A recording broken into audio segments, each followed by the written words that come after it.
Hello YouTube, this is Sam Gerrans from Qur'anic.com. Today is Wednesday the 5th of December 2018, and today I'm going to look at a couple of verses, something from Surah 16, Surah 87 and Surah 96. I will then put the verses in the drop down below, in the description below, so that you can easily verify what I'm talking about. And the reason why I'm doing this is to clear up a couple of things. Firstly, I'd like to sort of expand on my program of trying to explain my methodology in a way that means people don't have to read my work. And the second thing is to clear up some of the recurrent messages that I get or comments that come on about the order of the Qur'an. For example, with work on the muqaṭṭaʿāt, recently added another comment saying, well, this breaks down because the order of the Qur'an was revealed in X, Y and Z way. I think we can address this. The Qur'an does talk about those who split up and divide the Qur'an into sections. Well, I don't, that isn't part of my process. And what I'm trying to do is to explain that all of these comments and points of view are assumptions that are based on the hadith. And I hope that if we just spend the next 15-20 minutes, whatever it is, going through these verses and understanding something of, well, in this case, the way the Qur'an uses parenthetical statements, which I have touched on before, it will help us understand, and also to look at the kind of language the Qur'an is using and particular kinds of verbs it's using and so on. It can help us at least overthrow these assumptions. Now, I'm not claiming to know in which order the Qur'an was sent down. I actually don't care which order it was sent down. What I do care is the order that we have it. And part of my, as it were, process is the basis on which I work is that this order is the order that God wanted it in. So the order for me is set, as are the contents.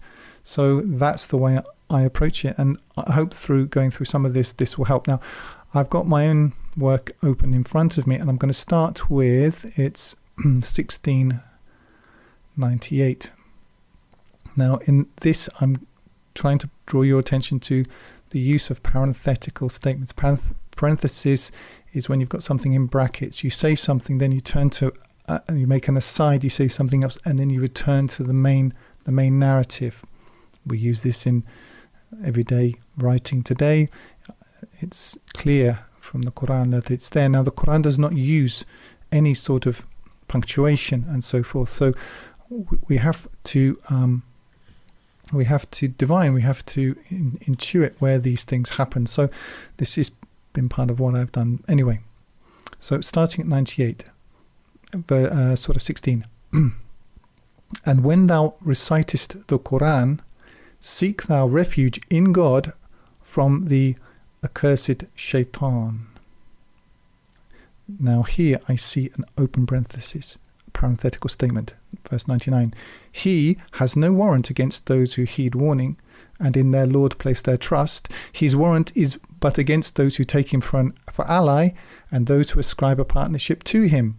Close parenthesis. This is an aside talking about the shaitan and those upon whom he has some sort of influence.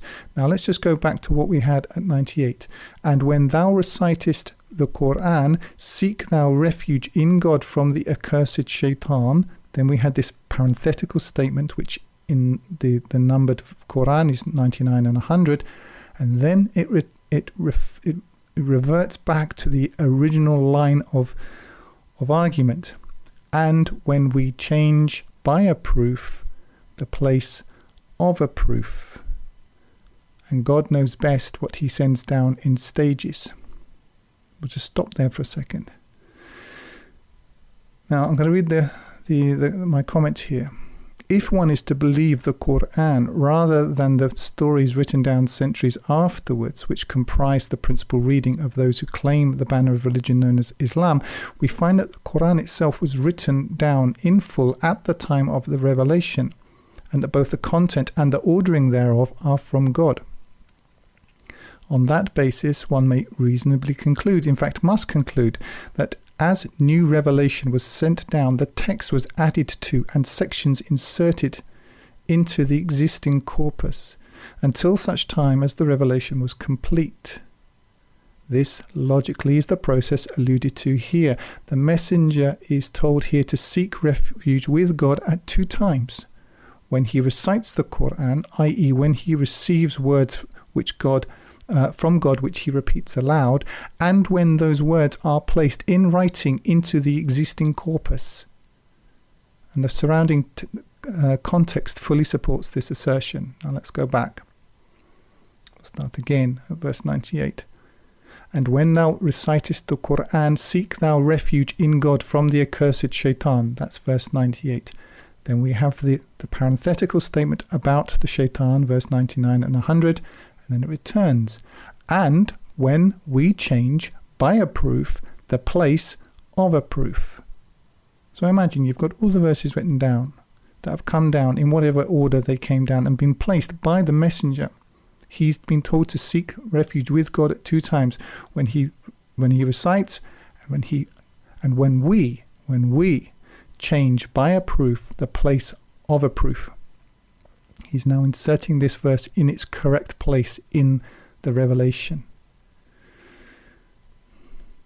It continues in verse 101. And God knows best what he sends down in stages. They say, thou art but inventing.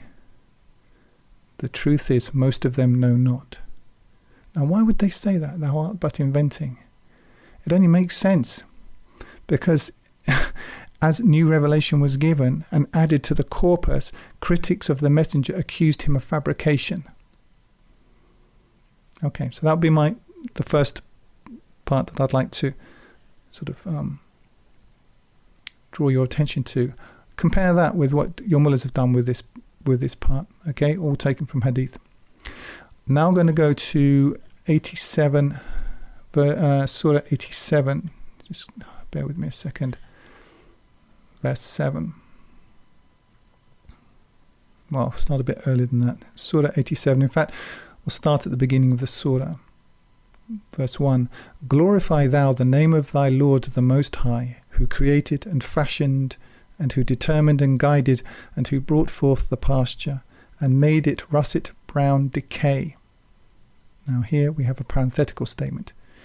We will make thee recite, and thou wilt not forget, close parenthesis, save that God should will. Now, what I'm claiming here is that this we will make thee recite and thou wilt not forget is a parenthetical statement, and we'll get on to my supporting evidence for this in a second. However, my main point here is that the save that God should will here refers to then made it russet brown decay. It's just talking about what happens to the pasture. It's nothing to do with forgetting. Anyway, I'll just read the note here at verse 7. This is, and I refer to Muhammad Asad, who is the least insane of the traditionalist commentators, the modern ones. I've got a lot of respect for him. I don't agree with him on many points, but he was an intelligent man and used his brain, and I give him credit for that. So I do include some of his comments in my work in order to give the reader a broader purview. So I'm going to give what I say from him first. Muhammad Asad comments here, quote, the classical commentators assume that the above words are addressed specifically to the Prophet. What he's talking about here is, we will make thee recite and thou wilt not forget, save that God should will, which he sees as one continuous statement. And that therefore they relate to his being taught the Qur'an and being promised that he would not forget anything thereof, quote, save that God may will thee to forget, in parenthesis, end quote. This last clause has ever since given much trouble to the commentators, inasmuch as it is not very plausible that he who revealed the Qur'an to the Prophet should cause him to forget anything of it.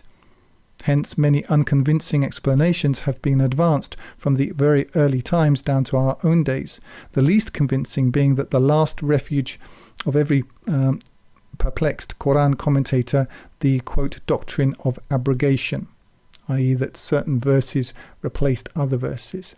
But if you go back to what we've covered in Surah 16, when the place of ayat is taken by another one, when we replace it.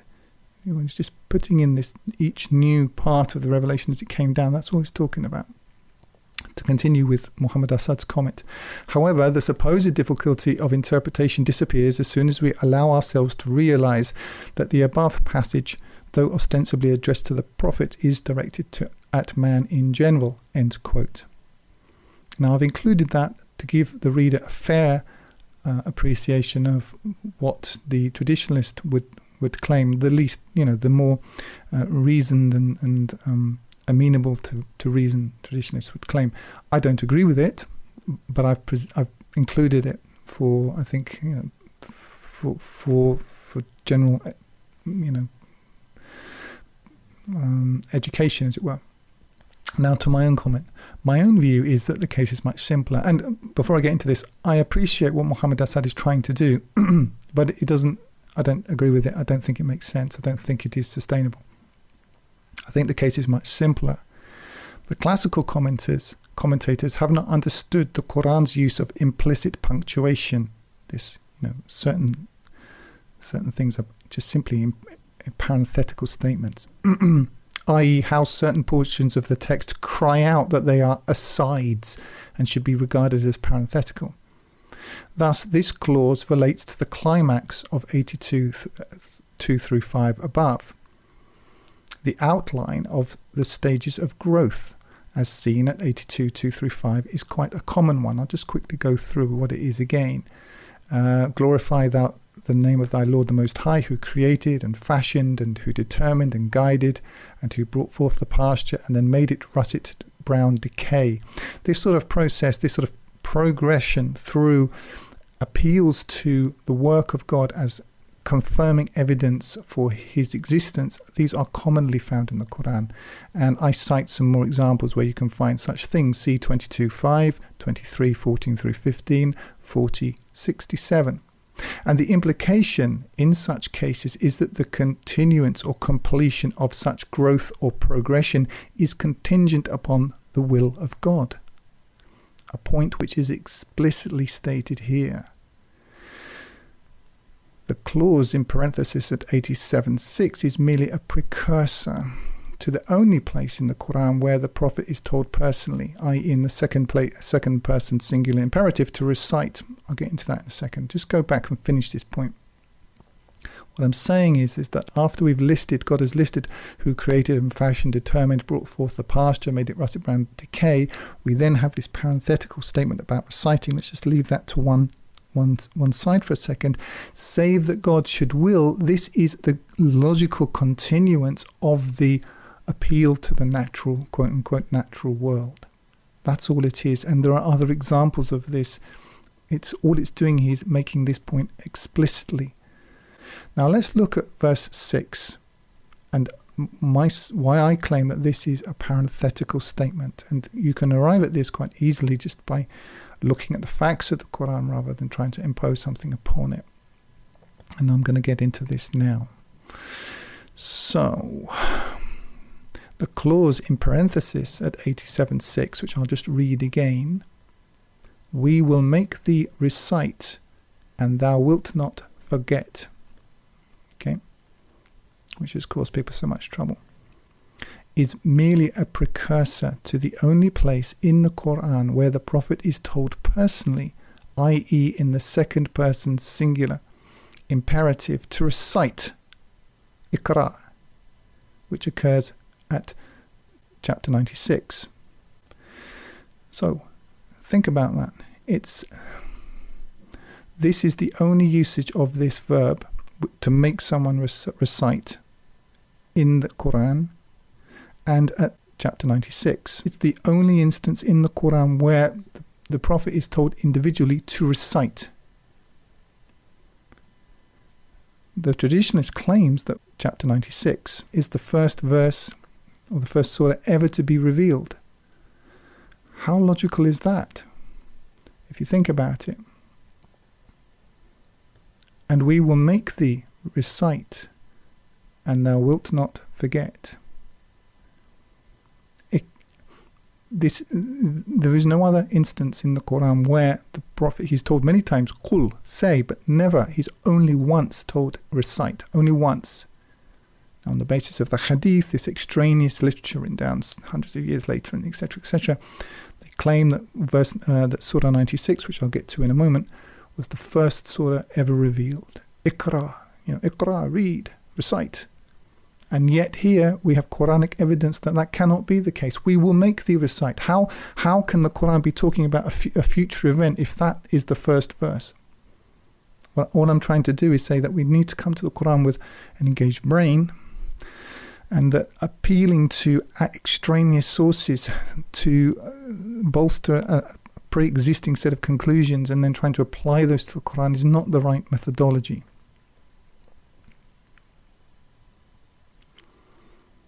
So to finish this point, this is another nail in the coffin of the traditionalists' stock of fictions which holds that the 96th chapter was the first revelation Muhammad received. On the basis of the internal Quranic evidence, that view is simply unsustainable.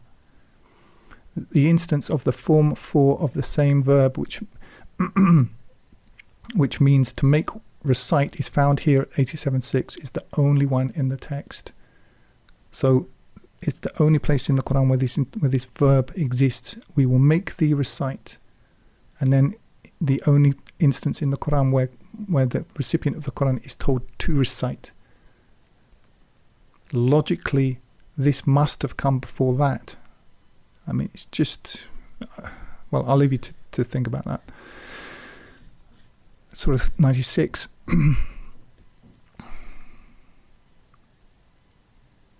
I'm just including this for information. Surah 96 opens, "Recite thou in the name of thy Lord who created man from a clinging thing.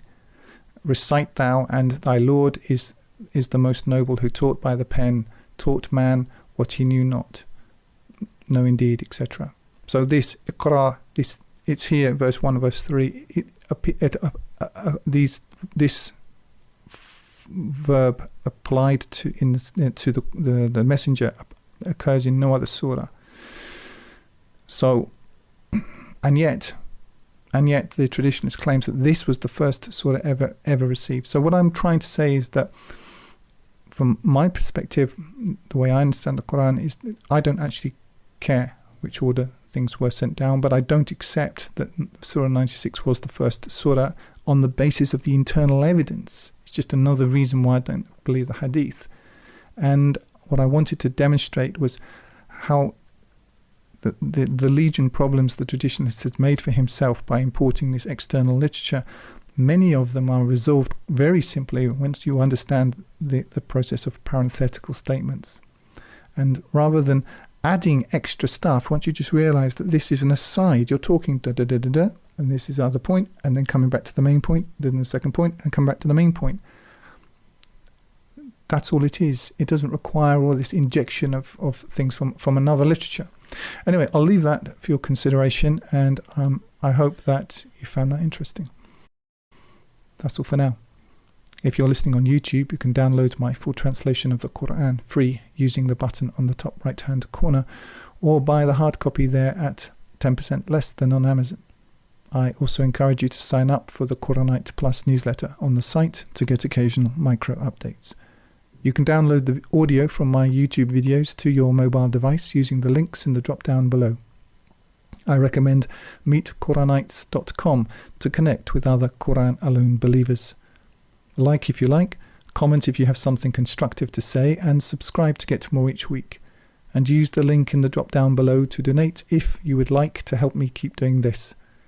And remember, this life is short, eternity is long.